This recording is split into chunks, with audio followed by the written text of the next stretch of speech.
Yo, hello guys, and welcome back to the channel. Welcome back to NCAA 14 Subscriber League. Here are new subscribers joining the league. Joel, see right there you are. We have Logan Yapeli, halfback, joining Penn State. Then we have LSU, someone joining LSU, wide receiver Jackson Myers. There you are, my man. And that would do it for the subscribers joining this week. Now, moving forward, I wanted to take a look at the player of the weeks. Onyx Luckett once again got a player of the week award. That's his second on the year.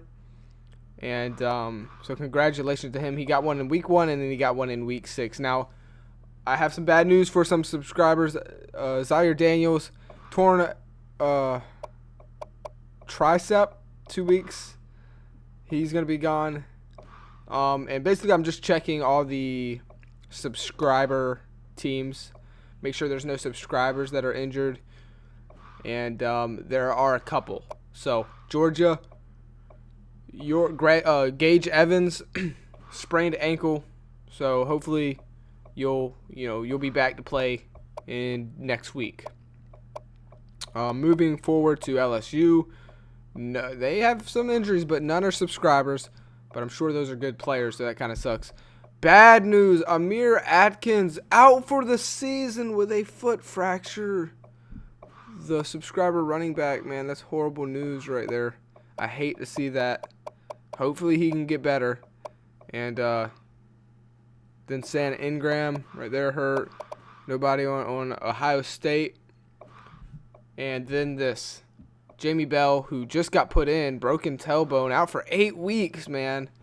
That's a subscriber quarterback who said that he was excited to see if he could turn around the UCLA team and bring them back to their winning ways. And unfortunately he took an injury, so we'll see what that subscriber has to say about his injury and how he feels about it. But the game we're hopping into today, as you can see from the thumbnail, is Oklahoma going up against Texas. But we'll also be hopping into Florida going up against LSU.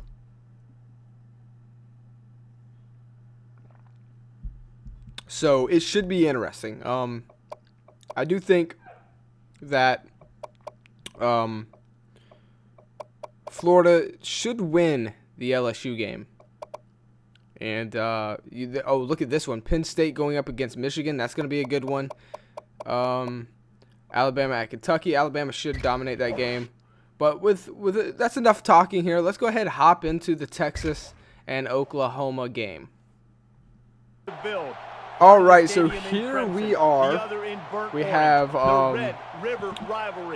pass offense 42 for Texas. I'm taking a look at these numbers. Honestly, I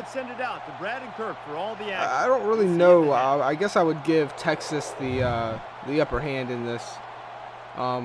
But this is a rivalry match, so there's no telling. Both of these teams don't like each other. We have subscribers on Texas, so it's going to be interesting to see what happens here today. And we're just about ready for kickoff. Oklahoma coming in at 14. Texas coming in at number 6. And 0 calories. Enjoy. And this is the top 15 matchup here. We'll see what happens here. Number 10 for Oklahoma Sooners finds Troy Newby. He knew where he wanted to go with the ball. 4 yards. He looked off the other receivers first. Or excuse me, for a first down. I'm sorry about that. Shotgun formation though. And it looks like there's a change of the play here. Oklahoma looking at the sideline. Quick pass out there. And a nice pickup before that time. Definitely for Troy Newby once again. That makes it 2nd and 6. And as you can see there, Seth McNair talking to the coach on the sideline, trying to figure out the next play. Doing it once again. Changing the play. This time he's gonna keep it. Gets hit as he throws. Finds number 17 who breaks the tackle and picks up the first down after contact. That's Mark Bennett. Good play by Mark Bennett right there. Avoiding the contact, or not avoiding it, but breaking the contact and picking up the first down. And Seth McNair is off to a hot start. Shotgun formation, he's stepping back, has time, finds number 81. This time getting pulled down. Corey Gibson with the reception there and sets up a 2nd and 1. And again, the hurry-up formation coming. We'll see if Texas can defend this. Another change of play, looking at the sideline. Coach telling him something here. Keeping the ball. This time he's going to go down. Seth McNair felt the pressure, losing 5 yards on that play. That makes it 37.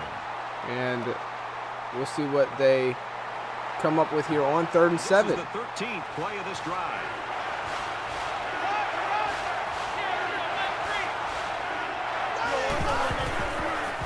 Seth McNair steps back, going end zone, and it's thrown away well over the target there. And they'll settle for a field goal. So Oklahoma up, and it is good. They get the first points on the day. So a studio update really quick. Rutgers loses to Louisville. Louisville is victorious 24 to 21. So Texas would have the ball here, and look at making some room, making some moves. It's Dino Thomas, the subscriber running back. What a play, what a run right there. Crazy run by him. Set up a 1st and 10. See what they do. Another handoff to him as well, but this time he gets dragged down. The subscriber running back goes down and sets up a 2nd and 9. So we'll see what they do here. Hurry up formation. 14 steps back, throwing it. It's caught by Robert Daly for 7 yards, setting up a 3rd and 3. Weird formation here. It's going to work, though. Trick play by Texas, and he picks up the first down. That's Nick Morrow. A nice trick play right there. Thought they was going to Dino Thomas, but no. Quarterback keeps it, sets up a 1st and 10. Shotgun this time. They are going to hand it to Dino Thomas, who took a bad lane right there. You got to think you need to take a better lane than that. Had a wide open spot to the left. Chose to go right. Set up 2nd and 11. See what they do here. Nick Morrow throwing it away. When you feel pressure like He is 2 out of 6 right now. Not a good start for this quarterback. We'll see what happens. And that was actually a change, quarterback change. Bryce Allen, the subscriber Bryce Allen actually came in. Bryce Allen came in, threw an incomplete pass, and now Texas is trying to tie the game up. But obviously Nick Morrow has been subbed out for a subscriber wide receiver. Quarterback. So we'll see what happens. Another studio update right here. Mississippi State is over Bowling Green. The Bulldogs lead 7-3. So here we go. Later in the game, it would be for 2nd and 6. Oklahoma just coming up short as they threaten to try and get in. That's Troy Newby. Once again, he's had an amazing game. Seth McNair's had a decent game as well. Nothing too crazy, but he's definitely played better than the Texas quarterback. This time it's going to be a lateral touchdown to Joe Austin. Quarterback took the hit, lateraled it to the running back, and they get in. 10-3 now. So later down the field, after a turnover or a 3-and-out, I'm not too sure which one it was, Oklahoma would get the ball back and be ready to score once again. It'd be a fake handoff this time to the running back and the quarterback this time. Seth McNair keeps it, pushing his way into the end zone, and you just don't know what they're going to do. Either it's going to be a lateral to the running back or a trick play where the quarterback keeps it. And now the score 17-3.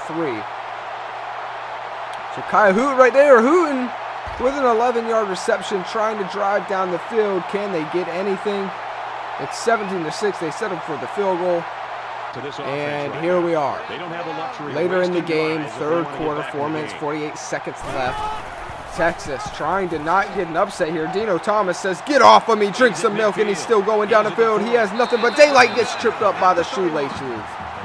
Dino Thomas, the subscriber running back. Let's take another look at this. It says, get off of me. What are you doing? Get away from me. Biggest play for Texas offense yet. And right now they're trying to avoid a surprising going deep. It's intercepted. Oklahoma trying to put the nail in the coffin early here today. The Texas team has tried to replace, and wow, a touchdown. Oklahoma. Texas has done everything so far. They've tried to change quarterbacks. They put Bryce Allen out there, the subscriber quarterback, and he hasn't really changed much. 37 later in the game, fourth quarter, he would throw it, and it's almost intercepted. The score is 31-13, and Texas is definitely losing this game. There's no doubt about it. I mean, they just got beat in every category today. And both quarterbacks for Texas they got beat. So we're going to go ahead and get out of this game. Texas ended up making it a little closer than it was, really, on the scoreboard. But there he is, Seth McNair, putting on the hat. He deserves it. He had a good game. So looking at the stats, Bryce Allen, not that great, not that bad. He tried to do his thing. Dino Thomas, though, I think that's the biggest highlight for Texas, really, and Hooten as well. So 2 subscribers. They even though their team lost, they still balled out. They fought hard. And at the end of the day, it wasn't that bad of a score. 34-28 isn't bad at all. But we all know how the game really went. Now moving on to the Florida versus LSU. Number 5 Florida going up against number 20 LSU. Look at the pass offense for LSU. They're ranked 13th, but look at the rush offense for Florida. They're ranked 5th. If you want to stop LSU, you got to stop the pass. But if you want to stop Florida, you've got to stop the run game. We'll see if LSU can do that. So, first game, look at this. Quarterback goes down. Jacob Thomas going backwards. The subscriber quarterback. But it wouldn't really matter because later, that same drive, they would be first and goal. And it would be a handoff. Who's trying to get on the outside, but LSU eats it up. Second and goal now. Another handoff later, and he gets ripped apart once again. Alex Perez, one of the best running backs in the country, gets ripped down. Third and goal now. Florida steps back. He stays calm. Throws a dart into the end zone. Joel Seawright, the new subscriber who just joined us this video, gets into the end zone. An amazing play. So here we are. LSU gets, and that's Caleb Goins getting cracked. Minus 4 yards for LSU. 7-0. Florida is on to a hot start right now. Shotgun formation. LSU quick pass out to the right side of the field, and Russ Smalls would be brought down. 3rd and 9. Shotgun formation for LSU. Caleb Goins to the right side of the quarterback. He's going to step back. And he has time, finds a man open after getting destroyed. Russ Smalls took a shot but holds onto the ball there. And 1st and 10 now, throwing it to the outside but getting brought down. Florida's tackling right now is 100%. They're not missing any tackles. 2nd and 11. Man in motion to the right side. LSU snaps the ball, has time to screenplay here too. Caleb. Oh wow, what a play! And he picks up the first down on 2nd and 11. Caleb Goins, 17-yard reception. Let's take a minute and take a look at the power of Caleb Goins. Also, I do realize that you're white, your character's white when he should be black, so I am going to change that. But look at this. Boom, get off of me, dude. What are you doing? And then look at this. Come on, drink some milk. Get off of me, man. And that's a first down. So later in that drive, it'd be 2nd and 8. Shotgun formation. Handoff to the second string running back who's got room picking up the first down. Richard Haynes. 9-yard run. So first play of the second quarter. Quarterback would have the ball, but he would lateral it to Caleb Goins, who would get another stiff arm there and push out of bounds. A 4-yard gain. Another handoff to Caleb Goins, who spikes and gets brought down after 2. And that would then, they would go for it on 4th down. I didn't think they would actually go for it, and they ended up missing it. So Florida would get the ball back. They would drive down the field, a long drive, and we'd be set up with a 3rd and 1. And that's where we're at right now. Jacob Thomas steps back, finds a wide open wide receiver, Jacob Wiley, another subscriber wide receiver. So subscriber connection right there. And then the quarterback would keep it himself, makes a man miss. No, he gets brought down just short of a touchdown. 3rd and goal, Jacob Thomas. So a touchdown here would send your Florida team 14-0 over LSU going into halftime. Jacob Thomas finds a dot, and it's Jeff Jones. Touchdown, Florida Gators. Probably going into halftime, up 14-0. An interception! Right before halftime, an interception. LSU's quarterback threw an interception. Oh my goodness. And now Jacob Thomas going end zone, almost picked right back. Antoine Glover couldn't hold on to it. 3rd and 10 now. Jacob Thomas just throws the under route there to Alex Perez, subscriber running back, and they would set themselves up with a field goal. So instead of going into halftime up 14, you're now going up into halftime by 17. That's a big difference. That's Glad to have you that's with a us dominating in the studio performance. Later in the 3rd quarter, Florida would get the ball, drive down the field, and here we are once again. This looks so familiar, doesn't it? Touchdown, Florida. It looks so familiar. 23-0 because Florida would miss the extra point, but still, 23-0. LSU would finally get something going for them. And question is it too late? You're down 23, yeah, probably. Late in the 3rd, handoff to Caleb going. No, quarterback keeps it and gets brought down, sending him a 3rd down. Michael Tanner hasn't had much success here today. LSU is not really playing like a top 20 team with 0 points on the board. This late in the game, that's not what top 20 teams do. So they would settle for a field goal here to make it a 20-point game, and the field goal would be good.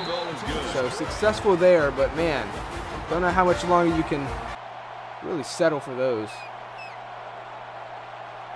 So Alex Perez would be running, and touchdown Florida. So let's get out of here.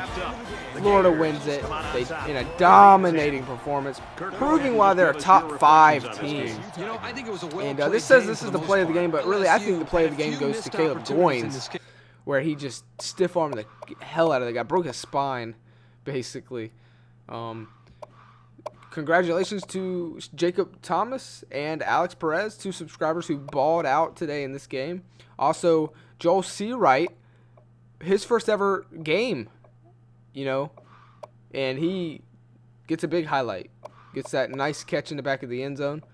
And Wiley, the subscriber Wiley, also had a good game. So this was a really fun game to watch, even though it wasn't really that close. I hope you guys still enjoyed it.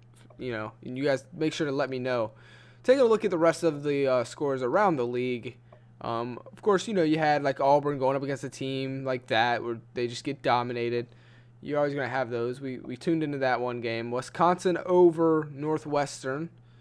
So that was a big game for Wisconsin. Michigan State falls to Indiana. So them two kind of just on a lose and win kind of streak there. Can't really make up their mind. As far as like big upsets, not too sure what we really have.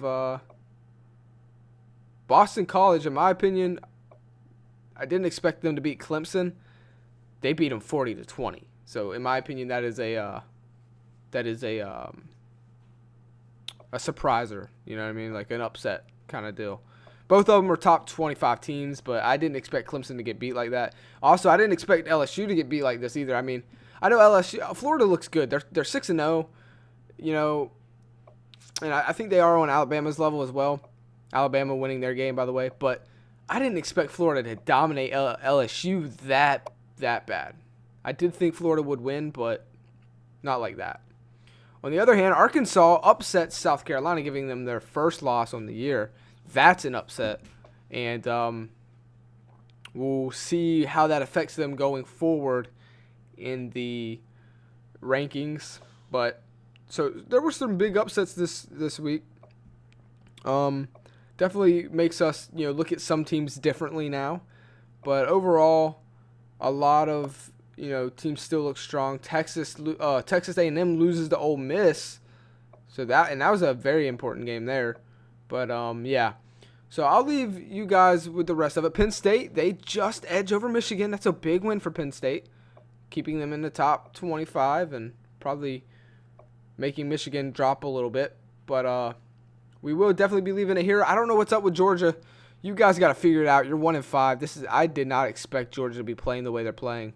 But, wow, that's the biggest surprise out of, I would say, the whole year, that Georgia only has one win. Of course, Oregon, they had a phenomenal game winning over Washington, staying undefeated, 38-35. I don't think that they're the best team in the league now, that they kind of struggle against a team like that. But with that being said, I do think that they are still very, very good. And with that being said, I'm going to end the video. I hope you guys enjoyed it. And until next time, have a great day.